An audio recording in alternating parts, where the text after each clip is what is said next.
그동안 우리가 이 그릇이라는 주제를 가지고 설교를 쭉 해왔습니다.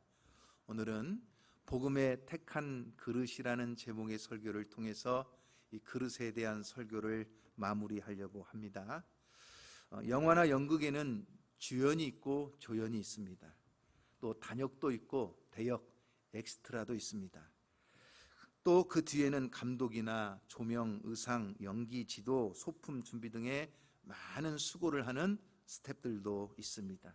그 수고가 하나의 위대한 작품을 만들어내는 것입니다. 하나님의 사역도 마찬가지죠. 사도행전에 나오는 대표적인 두 주인공을 꼽으라면 베드로와 바울입니다. 그래서 사도행전 1장에서 10장까지의 주연은 누구냐? 베드로예요. 그리고 11장부터 28장까지의 주연은 누구냐?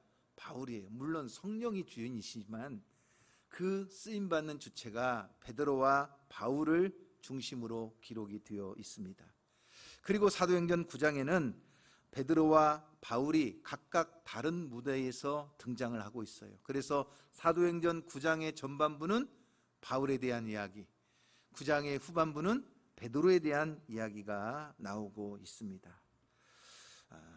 사도 바울이 회심하기 이전에는 예수님을 믿지도 않았고 예수 믿는 사람들을 앞장서서 박해했던 사람입니다.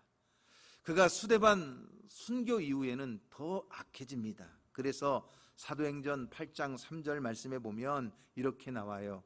사울이 교회를 진멸할세 각 집에 들어가 남녀를 끌어다가 옥에 넘기니라. 무슨 말이에요? 예수를 믿는다고 하면 닥치는 대로 잡아다가 감옥에 가두는 일을 누가 했어요? 사울이 했어요. 사울이 누구냐면 바울이 예수 믿기 전에 옛날 이름이 사울이에요. 그런데 어느 날 사울에게 한 가지 정보가 들려옵니다. 저 멀리 다메섹이라고 하는 지역이 있는데 그 지역에는 유대인의 휘장이 약 30-40개가 돼요. 그리고 흩어져 있는 유대인들을 디아스포라라고 부르는데 이 디아스포라 유대인이 이 다메섹 지역에 약 4만여 명이 있는데 그곳에 있는 유대인들 가운데 예수를 그리스도라고 믿는 사람들이 점점 더 많아지고 있다는 정보가 사도 바울에게 들어옵니다. 그러자 사도 바울은 대제사장에게 청을 해서 그들을 잡아다가 결박해서 옥에 가두는, 요즘으로 말하면 체포영장을 발부받는 거예요. 그래가지고 살기등등한 모습을 하고 지금 다메섹을 향해서 가다가 놀라운 사건이 일어납니다. 호련히 찬란한 빛 가운데 하늘로부터 우리 주님이 나타나셨습니다. 사울아 사울아 네가 어찌하여 나를 박해하느냐. 아니 그렇게 박해하던 예수가, 부활하신 주님이 지금 자기 앞에 직접 나타나셨으니 사도 바울이 얼마나 충격을 받았겠어요. 그 하늘로부터 임하는 강한 빛 때문에 사도 바울은 앞을 볼 수가 없었습니다. 그리고 사람들에게 부축을 받으며 다메섹에 들어갔지만 사흘 동안 먹지도 못하고 마시지도 못하고 보지도 못하고 그저 기도만 하고 있었습니다. 그때 다메섹에 거주하는 아나니아라고 하는 사람에게 우리 주님이 또다시 나타납니다. 이 아나니아라고 하는 사람은 조연입니다. 그렇지요? 사울이 이방인의 사도가 되어 바울로 변화되는데 하나님께서 쓰시는 사람이 바로 이 아나니아라고 하는 사람이었습니다. 그는 무명의 제자였어요. 12 제자 가운데 들어가는 사도도 아니요 목기자도 아니었습니다. 구체적으로 어떤 인물이었는지 성경은 자세하게 기록해 주지도 않습니다. 오히려 우리가 아나니아 그러면 여러분 누구를 더 잘 알고 있죠? 사도행전 5장에 나오는 아나니아 삽비라 부부의 동명이인인 그 아나니아를 더 많이 알고 있습니다. 자랑 삼아서 자기의 밭을 팔고 그 땅값을 가지고 교회에 헌금하면서 얼마는 감추어두고는 전부를 헌금하는 것처럼 성령을 속인 결과 베드로가 그것을 알고 책망함으로 죽고 말았습니다.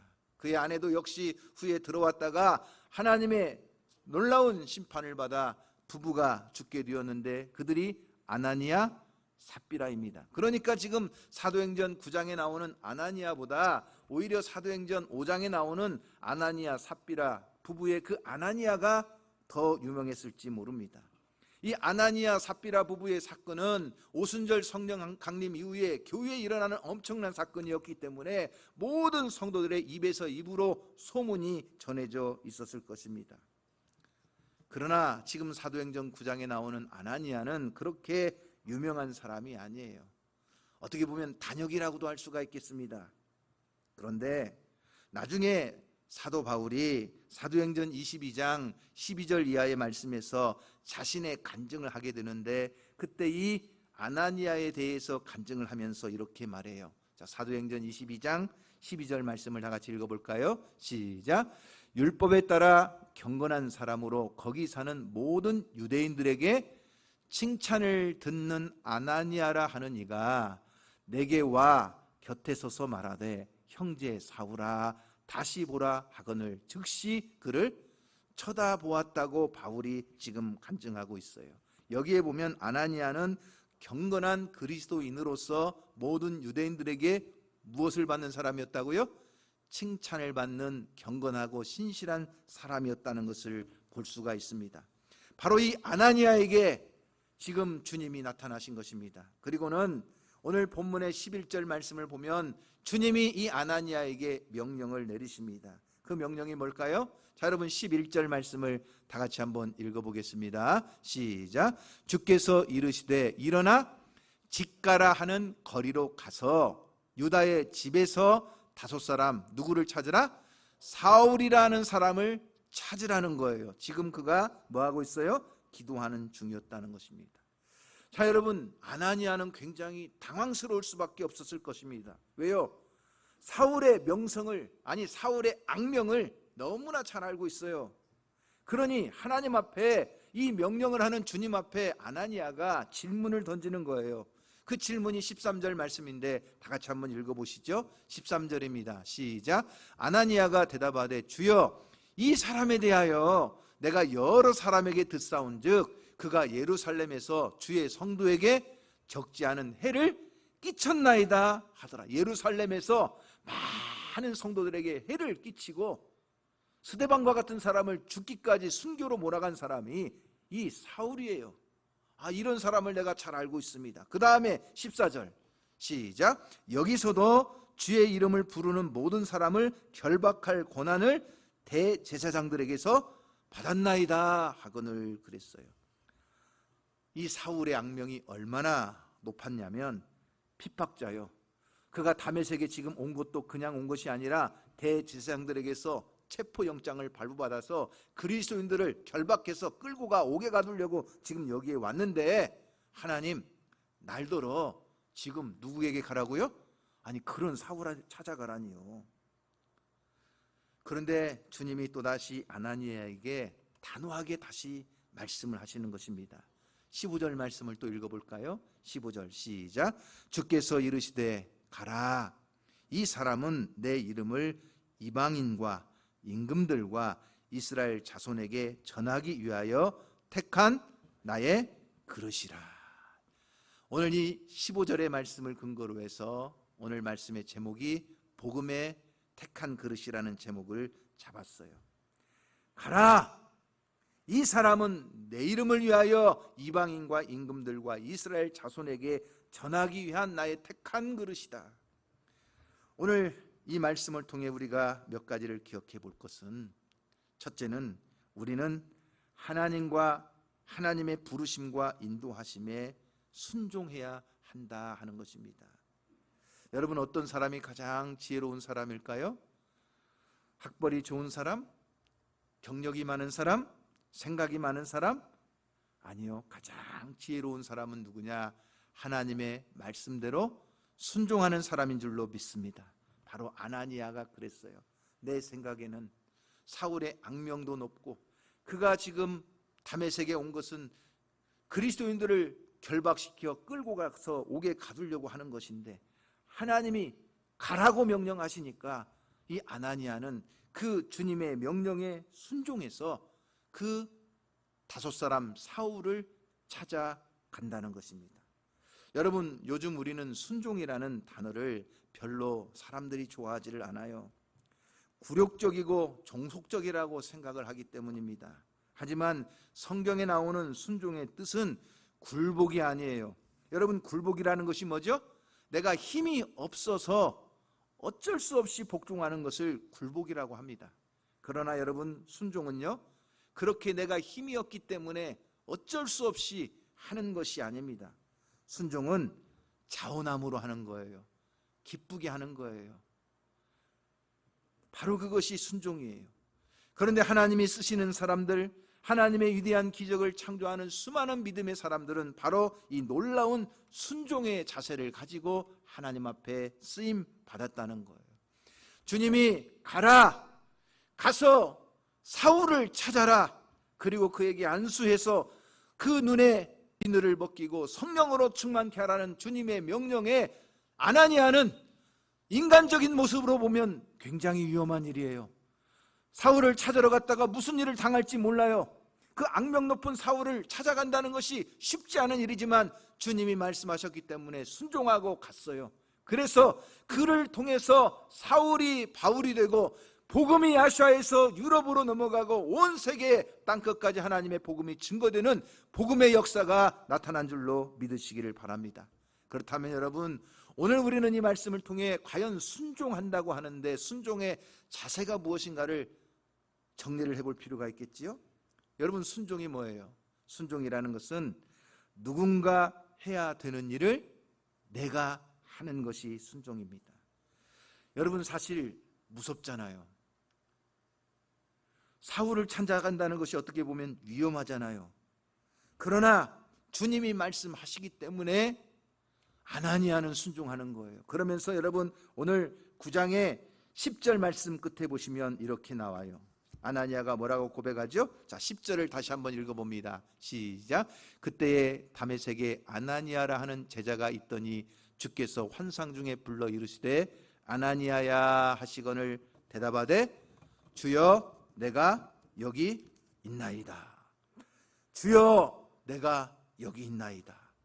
다시 말하면 누군가 해야 될 일이라면 주님, 내가 하겠습니다. 여러분, 이 말씀을 어디서 많이 들은 것 같지 않아요?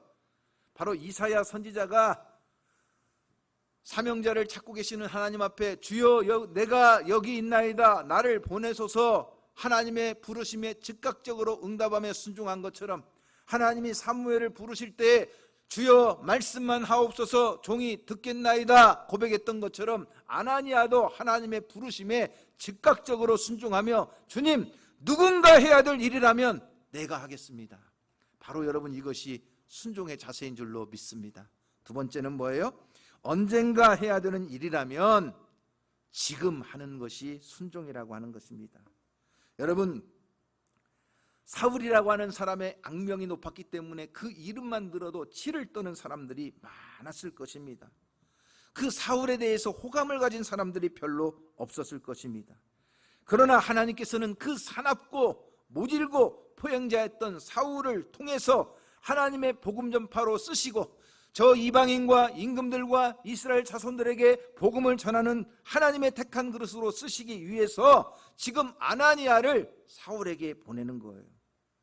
그래서 가라, 직가라고 하는 거리로 가서 유다의 집에서 5사람 사울을 찾아서 만나라는 거예요.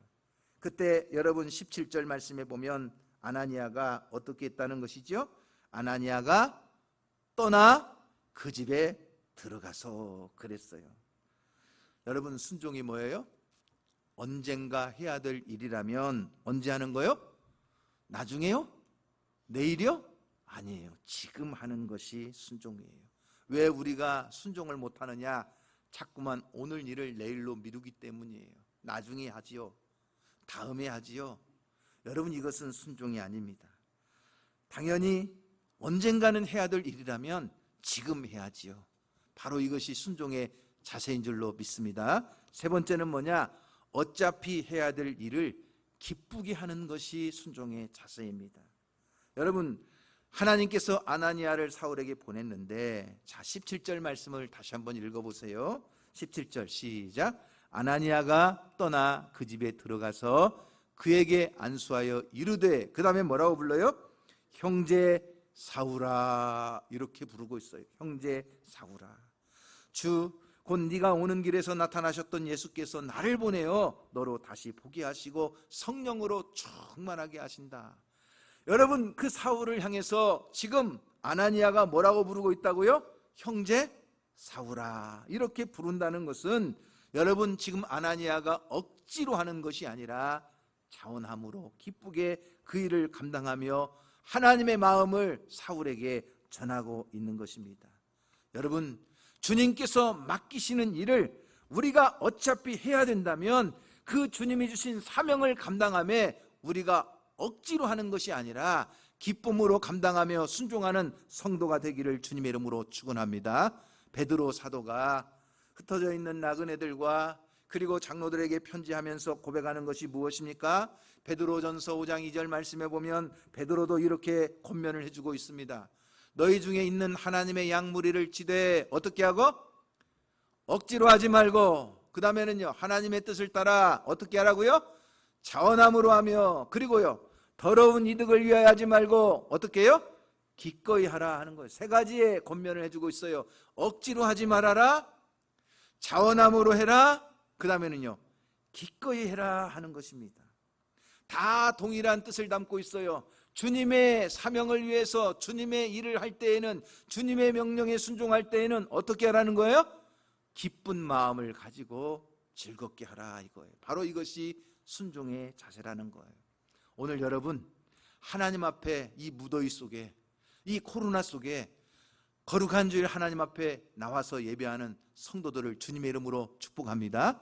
그런데 기왕 예배할 때 어떻게 해요? 억지로 하지 말고, 인상 쓰면서 하지 말고 어떻게 해요? 기쁨으로 예배하라는 거예요. 여러분, 선교를 하는 것도 어거지로 하는 것이 아니라 뭐예요? 어차피 해야 될 일이요, 땅끝까지 복음 전파를 위한 주님의 사명의 일이라면 기꺼이 하는 것입니다.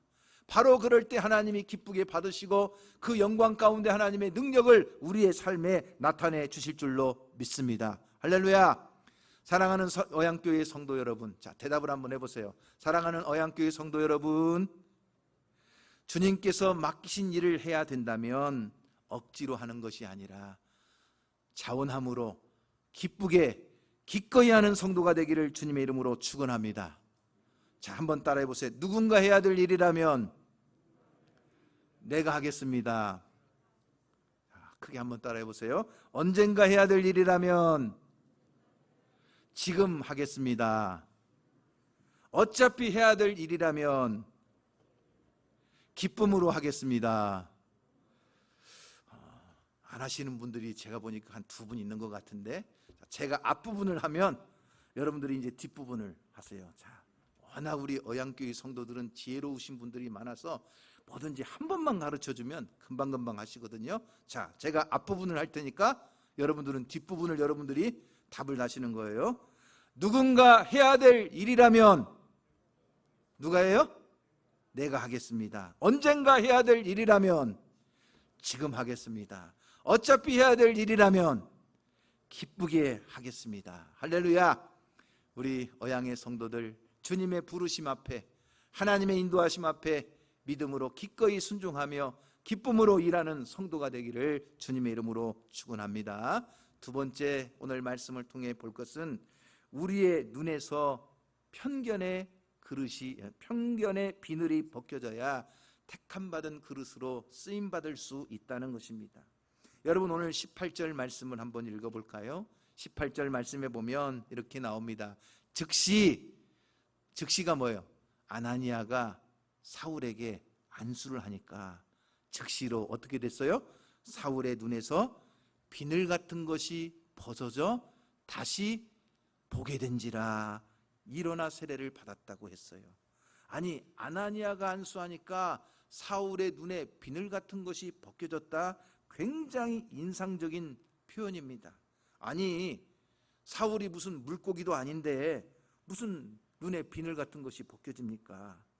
그런데 바울이 앞을 보지 못했다는 것을, 그리고 다시 눈을 떠서 보게 되었다는 것을 지금 표현하는 방법입니다. 자신은 지금까지 세상을 제대로 본다고 생각하면서 살기 등등하여 거리를 활보하고 다녔는데 자기가 다니는 길은 생명의 길이 아니라 사망의 길이었어요. 자신은 늘 율법에 매여서 의롭다고 생각하며 다른 사람들을 잡아다가 결박시키고 옥에 가두었는데 정작 자기가 죄인 중에 괴수였어요. 자기는 지금까지 하나님의 일을 열심히 한다고 생각했는데 하나님의 일을 하고 있는 것이 아니라 하나님의 교회를 박해하고 예수 믿는 그리스도인들을 핍박하는 보행자요, 그리고 박해자였어요. 사울의 눈에 비늘 같은 것이 벗겨져서 다시 보게 되는 순간 육신의 눈에 눈만 뜬 것이 아니라 뭘 떴어요? 그의 영의 눈도 떠졌다는 거예요. 여러분, 사람이요, 욕망에 눈이 어두운 사람은 자기가 보고 싶어하는 것만 자꾸 보려고 합니다. 편견에 눈이 멀어버리면 다른 사람들의 진심을 그대로 받아두지 않고 계속 왜곡해서 거짓을 또 만들어냅니다. 바로 이것이 우리의 마음과 우리의 눈에 박혀있는 편견의 비늘이라고 하는 것입니다.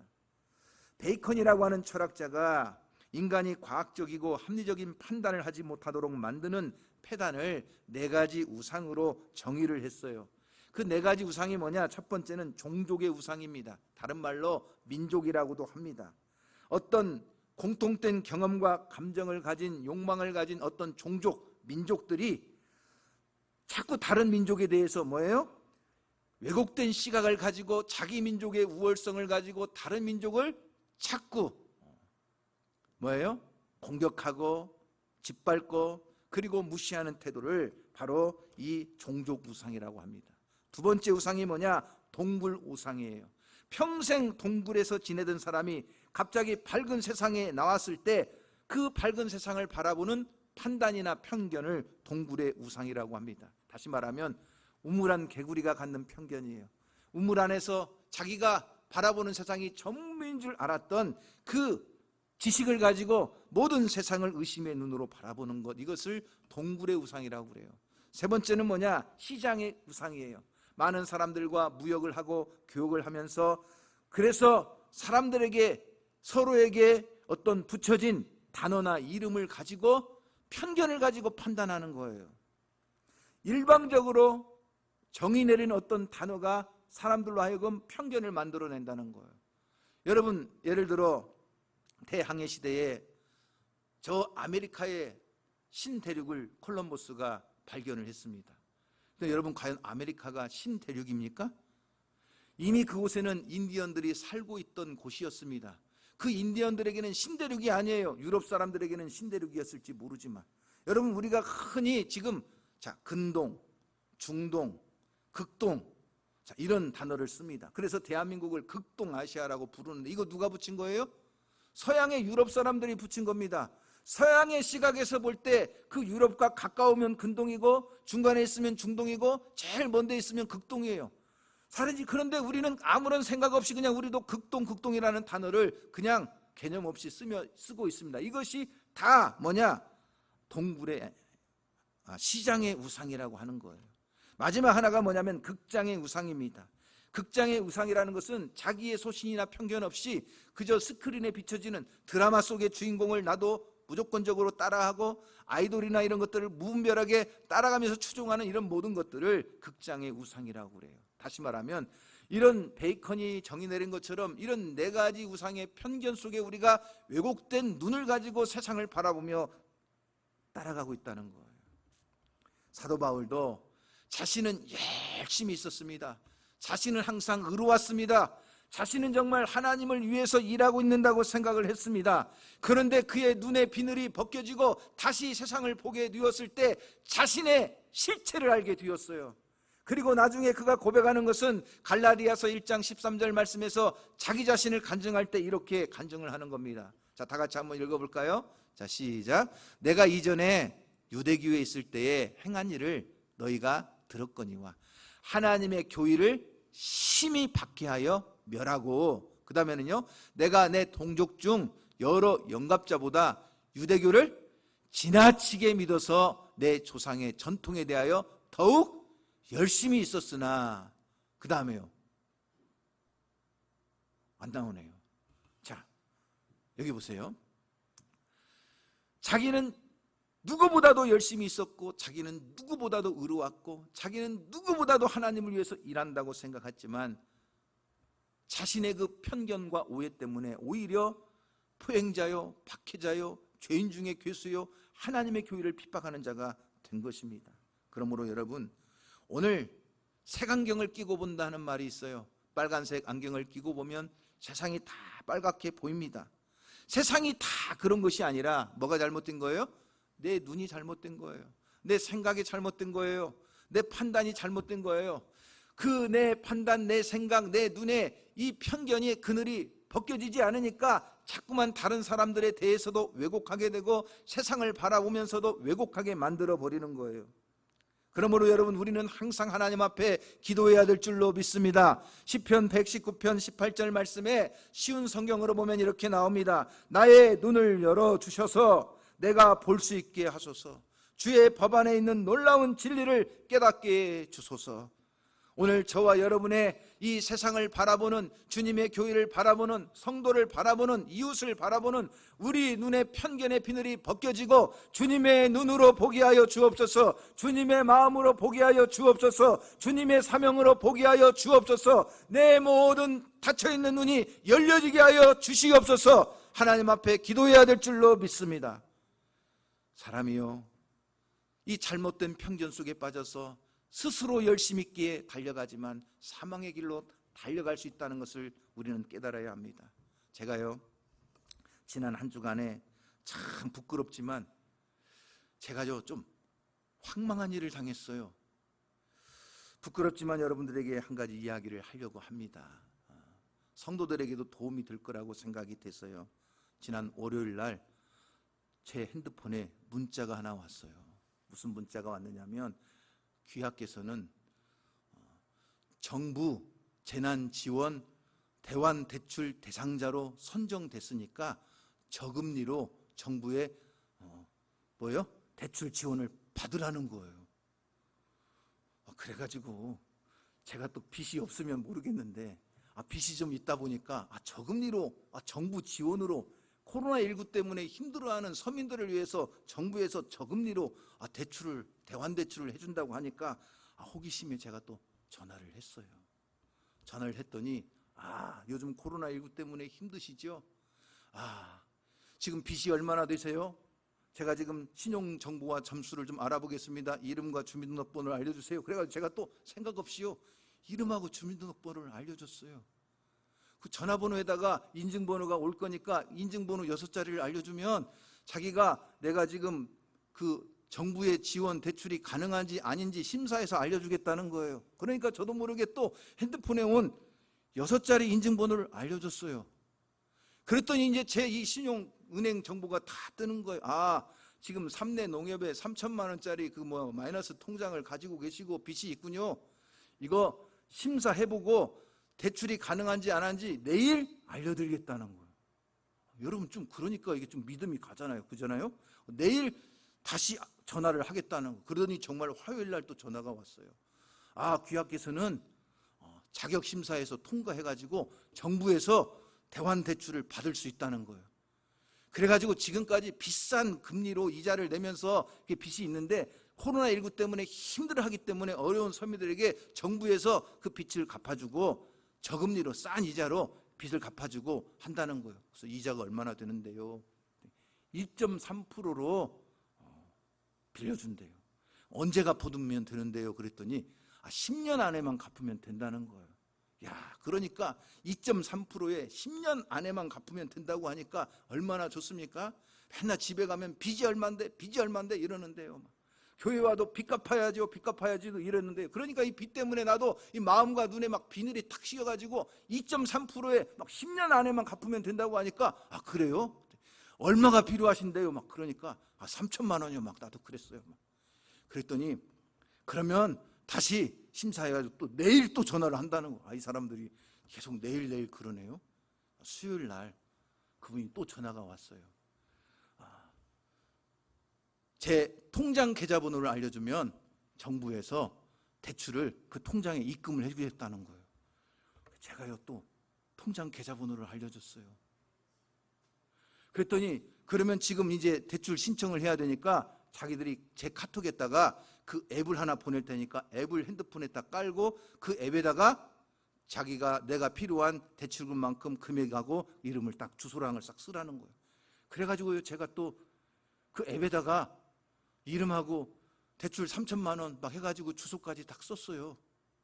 그랬더니 이제 그 다음에 딱 하는 거예요. 그런데 이게 정부에서 지원 대출을 해주는 거지만 코로나 때문에 지금 대면으로 할 수 없기 때문에 비대면으로 진행하는 거 아시죠? 그래서 은행에 직접 나오시지 마시고 직원을 한 명 보낼 테니까 직원을 보내는데 이 대출을 받는 조건이 먼저 빚의 얼마를 갚아야만 대출을 해줄 수 있다는 거예요. 그러니까 직원을 보낼 테니까 돈 1,000만 원을 준비해가지고 있으면 직원이 오면 직원이 준비한 싹 서류에다가 거기다 사인을 하면 그 1,000만 원을 주면 내 가지고 있는 빚을 다 갚아주고 내 통장으로 이제 돈을 입금을 해준다는 거예요. 야, 할렐루야. 근데 이 사람이 그러는 거예요. 근데 절대 돈을 1,000만 원 준비할 때는요, 자기 앞 수표로 준비하면 안 되고 현금으로 준비하고 있다가 자기가 보내는 직원한테 직접 전달해주고 그 서류에다가 다 사인을 하라는 거예요. 근데 그때 갑자기 제 눈에 비늘이 딱 벗겨졌어요. 이거 뭔가 이상하다. 제 마음의 비늘이 싹 벗겨졌어요. 이거 수상하다. 그래서 제가 그랬어요. 아니, 빚을 갚으려면 내가 은행에 가서 빚을 갚든지 아니면 내가 직접 그 계좌로 송금해서 갚으면 되지. 왜 거기에서 직원을 보내가지고 직원한테 내가 돈을 왜 줘야 되느냐. 그러면 이렇게 하자. 경찰서에서 만나가지고 경찰서에서 그 직원이 확실한 은행 직원인지 신원조회를 해보고 아니면 은행에서 직접 만나가지고 은행에서 직접 내가 내 빚을 다 갚은 걸로 하고 이렇게 받겠다. 그러니까 저한테 막 화를 내는 거예요. 지금 저희들이 시키는 대로 안 하면은 절대 대출 받을 수 없습니다. 저희들이 하라는 대로 해야만 대출 받을 수 있어요. 하시겠습니까? 막 이렇게 하는 거예요. 그래서 제가 조금만 기다려보라고 은행에다가 한번 전화를 해보겠다고 해가지고 은행에다가 전화를 했어요. 그랬더니 저한테 그러는 거예요. 선생님, 대한민국에 있는 어떤 은행도 돈을 빌려주겠다고 먼저 전화하거나 문자를 보내는 은행은 한 군데도 없습니다. 은행에 찾아와서 돈을 대출을 좀 해달라고 해도 얼마나 심사가 까다로운데 먼저 돈 빌려주겠다고 전화하는 그런 곳은 대부분 다 보이스피싱입니다. 그래서 제가요, 하마터라면 보이스피싱을 당할 뻔했어요. 저는 똑똑한 양수경 권사님만 그런 데 넘어가는 줄 알았는데 알고 보니까 저도 하마터라면 이게 비늘이 벗겨지지 않았으면 꼼짝없이 넘어갈 뻔 알았어요. 여러분, 사람은 자기도 모르게 자기 마음과 이 눈과 귀에 비늘이 쓰여서 판단력을 흐려버리고 이성을 잃어버릴 때가 많아요. 가인이요, 분노의 비늘이 씌이니까 동생 아벨을 돌로 쳐 죽였어요. 아무리 둘러봐도 보는 사람이 하나도 없었거든요. 그런데 하나님이 계시다는 것을 인식하지 못했어요. 왜? 분노의 비늘이 눈에 딱 덮어버리니까. 하나님은 보이지 않고 그 분노의 비늘 때문에 동생을 죽이는 거예요. 다윗이 치밀어 오르는 그 욕정의 비늘이 눈에 탁 가려지니까 하나님은 보이지 않고 우리아의 아내였던 밧세바를 간음하는 거예요. 여러분, 비늘이라는 것이 이렇게 무서워요. 영적인 비늘이 가려버리면 하나님이 보이지 않아요. 당장 내 눈앞에 있는 분노, 내 눈앞에 일어나는 정욕, 그리고 내 눈앞에 보이는 두려움만 보이는 거예요. 아브라함과 같은 믿음의 조상도 흉년이 들어서 애굽 땅에 내려가니까 사람들이 자기를 죽일 것만 같고, 그러니까 자기의 아내였던 사라를 뭐라고 속여요? 누이 동생이라고 속이는 거예요. 하나님이 보이지 않는 거예요. 두려움의 그늘이 딱 눈을 가려버리니까 하나님은 보이지 않고 세상 사람들만 잔뜩 보이는 거예요. 나를 죽일 것 같아요. 이 두려움의 그늘에 딱 덮어져 버리니까 하나님은 보이지 않고, 그러니까 자기 아내도 누이라고 거짓말을 하게 되는 거예요. 살아계신 하나님 앞에서 늘 주님과 동행하는 거룩한 성도가 되기를 주님의 이름으로 축복합니다. 오늘 우리가 하나님, 우리의 눈에 비늘이 덮어져서 하나님을 보지 못하고 천국을 보지 못하고 믿음의 눈으로 보지 못하고 세상 것만 바라보다가 이 불신의 비늘, 탐욕의 비늘, 분노의 비늘, 정욕의 비늘 때문에 넘어지지 않도록 하나님 내 눈을 열어주시고 하나님 내 사명을 깨닫게 하시고 믿음의 자리에서 고난을 받을지라도 주님을 위하여 헌신하게 하여 주시옵소서. 사도 바울이 정말 복음을 위하여 저 아시아를 넘어 유럽에까지 복음을 전한 것은 하나님의 택한 그릇이 된 것처럼 오늘 저와 여러분도 하나님의 택한 그릇으로 쓰임받는 성도가 되기를 주님의 이름으로 축원합니다.